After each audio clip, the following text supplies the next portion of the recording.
Hi all, welcome to my channel. നമുക്കിന്നൊരു chicken ചമ്മന്തി ഉണ്ടാക്കിയാലോ? സാധാരണ തേങ്ങാ ചമ്മന്തിയൊക്കെ മാറ്റിയിട്ടൊരു വെറൈറ്റി. അപ്പം ഞാനിവിടെ ബോൺലെസ് ചിക്കനാണ് എടുത്തിരിക്കുന്നത് കേട്ടോ. നിങ്ങൾക്ക് ഏത് ചിക്കൻ വേണേൽ എടുക്കാം. നിങ്ങൾ ഫ്രൈ ചെയ്യാനുള്ള ബോൺ ഇന്നായിട്ടുള്ള പീസസ് വേണേലും എടുക്കാവേ. അപ്പോൾ ഇത് ഇച്ചിരി വെളിച്ചെണ്ണ ഒഴിച്ചിട്ട് അതിലിട്ടത് ഷാലോ ഫ്രൈ ചെയ്തെടുത്താൽ മതി. ഡീപ്പ് ഫ്രൈ ഒന്നും ആവണ്ട, ജസ്റ്റ് ഒന്ന് ചെറുതായിട്ടൊന്ന് നല്ല അത്യാവശ്യം ഒരു ഇതായിട്ടൊന്ന് വെന്ത് മുരിഞ്ഞ് കിട്ടിയാൽ മതി.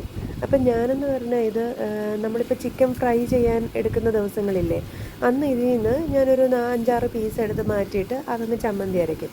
അപ്പോൾ ഇത് ചെയ്തിട്ടില്ലാത്തവർ ഒന്ന് ചെയ്ത് നോക്കി, ഒരു വെറൈറ്റി ടേസ്റ്റാണ് കേട്ടോ. ഇവിടെ എനിക്ക് ഭയങ്കര ഇഷ്ടമാണ്, ഞങ്ങൾക്ക് എല്ലാവർക്കും ഇഷ്ടമാണിത്. നമുക്ക് വെറുതെ കഴിക്കാനാണെങ്കിലും ഭയങ്കര ടേസ്റ്റാണ്, ചോറിൻ്റെ കൂടെ അടിപൊളിയാണ്.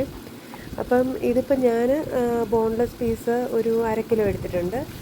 എന്നിട്ടിത് ഈ വെളിച്ചെണ്ണ ഒഴിച്ചിട്ടൊരു പാനിലിട്ട് തിരിച്ച് മറിച്ചിട്ട് ഒന്ന് മൂപ്പിച്ചെടുക്കുകയുള്ളൂ. ഇതൊന്ന് മൂത്ത് കഴിയുമ്പം ഇതിൽ നിന്ന് ഒരു 5-6 പീസ് മാത്രം എടുത്തിട്ട് തേങ്ങയും കൂടെ കൂട്ടിയിട്ട് നമ്മൾ ചമ്മന്തിക്ക് അരയ്ക്കുന്ന പോലെ ജസ്റ്റ് ക്രഷ് ചെയ്ത് മിക്സിയിലിട്ട് ക്രഷ് ചെയ്ത് ഇങ്ങനെ എടുക്കുകയുള്ളൂ കേട്ടോ.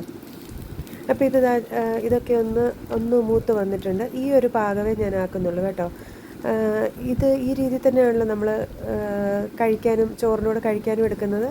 ഈ ഒരു രീതിയിലാണ് ഞാൻ എടുക്കാറുള്ളത്. അപ്പോൾ ഇനിയിപ്പോൾ ഇതിലേക്ക് ചമ്മന്തി അരയ്ക്കാൻ വേണ്ടിയിട്ട് ഞാൻ 2 ചെറിയ വെളുത്തുള്ളി എടുത്തിട്ടുണ്ട്. ഒരു 4-5 അല്ലി ചെറിയുള്ളി, പിന്നെ കുറച്ച് കറിവേപ്പില ഇടണം. പിന്നെ നിങ്ങൾക്ക് ആവശ്യത്തിന് എത്ര വേണോ അത്രയും തേങ്ങ ഉപയോഗിക്കാം. അപ്പോൾ ഞാനിവിടെ അത്യാവശ്യം കുറച്ച് കൂടുതൽ തേങ്ങ എടുത്തിട്ടുണ്ട്.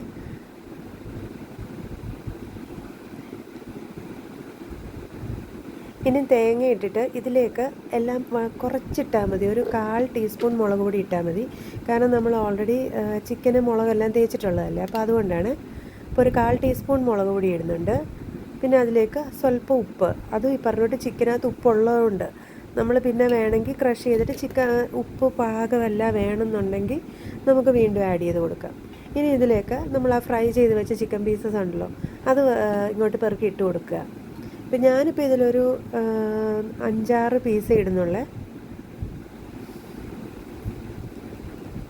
ഇനി ഇപ്പോൾ ഇത് നമ്മുടെ മിക്സിയുടെ ജാറിലിട്ടിട്ട് ഒന്ന് പൾസ് ചെയ്തെടുക്കുക. മറ്റേ ഫുള്ളരയ്ക്കല്ല, ചെറുതായിട്ടിങ്ങനെ പൾസ് ചെയ്തെടുക്കുമല്ലോ. അപ്പോൾ അങ്ങനെ 2-3 പ്രാവശ്യം എടുത്ത് കഴിയുമ്പോഴത്തേന് നമ്മുടെ ഇതെല്ലാം ചിക്കനെല്ലാം അതിൽ നല്ലോണം അരിഞ്ഞ് മിക്സായിട്ട് ഈ ഒരു പരുവത്തിൽ കിട്ടും. സൂപ്പറാണ് കേട്ടോ, എല്ലാവരും ഒന്ന് ട്രൈ ചെയ്യണേ.